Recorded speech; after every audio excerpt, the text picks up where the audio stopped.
Hey, Matt here. In this video, I'm going to walk you through the exact process I undertook in the last 24 hours to go from zero, zilch, nada to a complete, recorded, mixed and mastered metal track. Here is a little taste.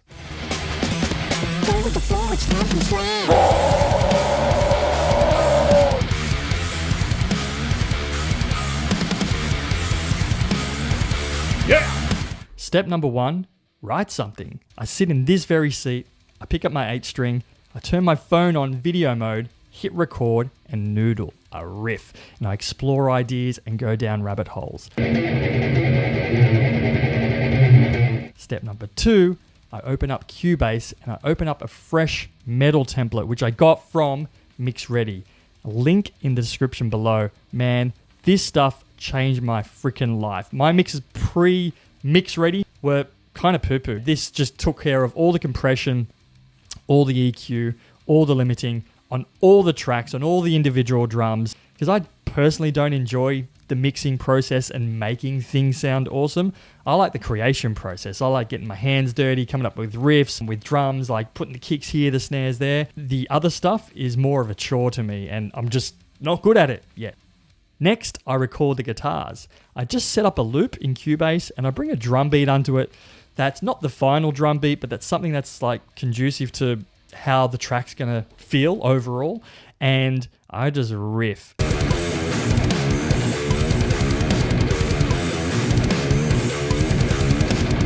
And when I nail the riff, I press stop, I drag the last 2 takes down and stereo pan them left and right. I'm gonna get a bit of this action. Oh!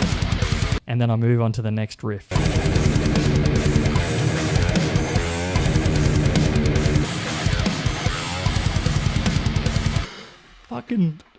I kill myself. This is bad. Man, I almost forgot to tell you how I get this killer guitar tone. Let me explain. First of all, I run it through the Universal Audio Apollo X4, and on the way in, I monitor it through an Angle guitar plugin, which I purchased especially for the Apollo X4. Then in Cubase, I run it through Neural DSP's Nolly archetype amp sim. That's where I'm getting that killer tone from. The next step, I pick up the bass and I try and work out all the guitar riffs I just played, because often I don't remember the riff I just did an hour ago or something because I've moved on to another riff. I used to actually program the bass with Easy Bass from TuneTrack, and I actually found that harder than just playing it, so now I just play it. Not too dissimilar to the guitar tone, I also use Neural DSP's Parallax amp simulator. Just blows my mind. Sounds killer. Now we have all the riffs that I'm going to use so far. I throw in bass over all of them. And what I'm going to do now is go through and rework and program the drums to match the riffs, particularly getting the kicks to match the rhythm of the guitars and things like that. As a Nolly fanboy, I use his Get Good Drums Architects One Kit Wonder. It sounds freaking crazy. Again, referencing the Mix Ready template that I use to beef it up. This is how I'm getting this killer sound. Hey, quick warning. This next part is me just geeking out over programming drums. I love it. I got my first drum machine when I was about 13 years old and have been programming drums ever since. I love moving kicks and snares around, matching kicks with riffs, doing things from halftime to freaking blast beats. I love it, and you'll see why very soon. All right, that sounded fat. Following it now. Okay, what are we going to do with this one? I feel there we could just have the kicks just going. Should we do it on the offbeat?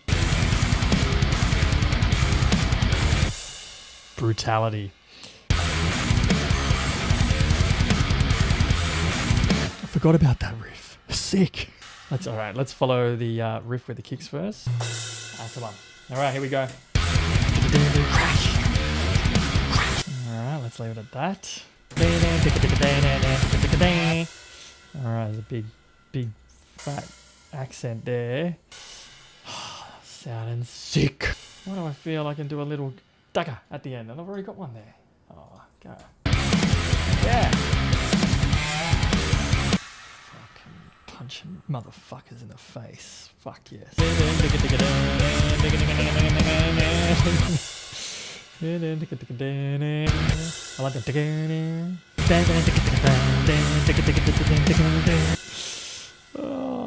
Why do I love this stuff so much?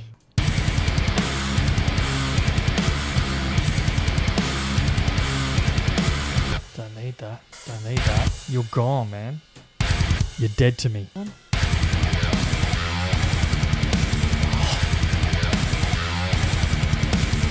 That's how the prez roll. Oh. Forgot about that one. If we half time this, isn't it?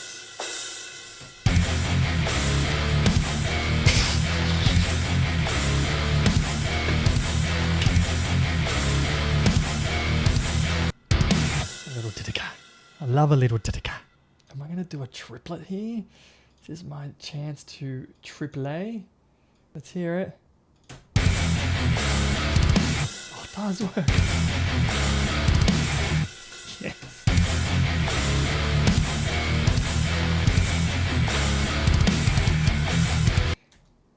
We're flamming it. And we're going to flam the snare.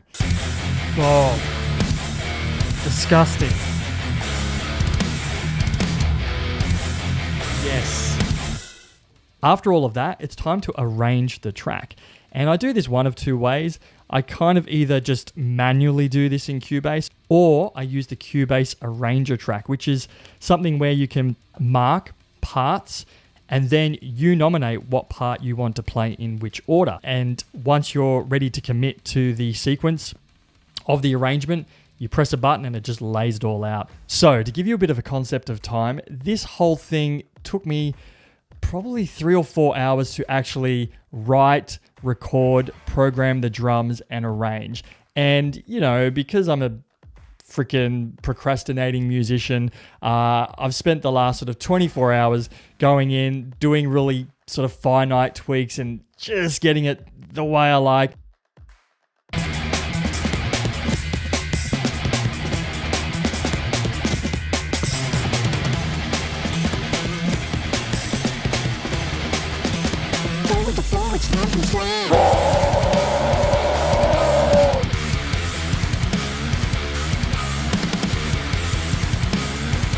Yeah! Verse.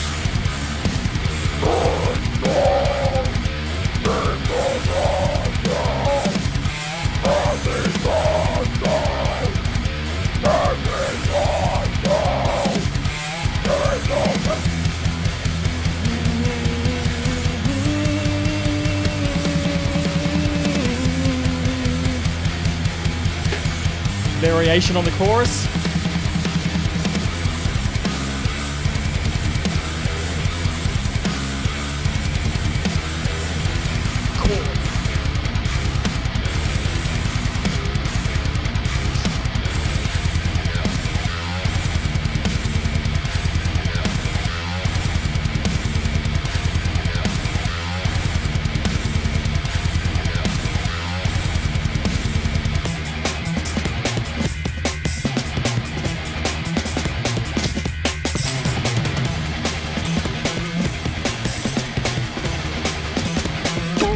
It's time to slam.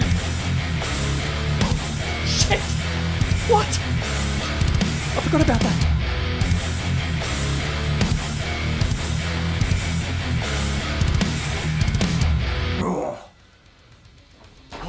Check out the video where I do the full playthrough of the final version. Hope you enjoy. Rock on.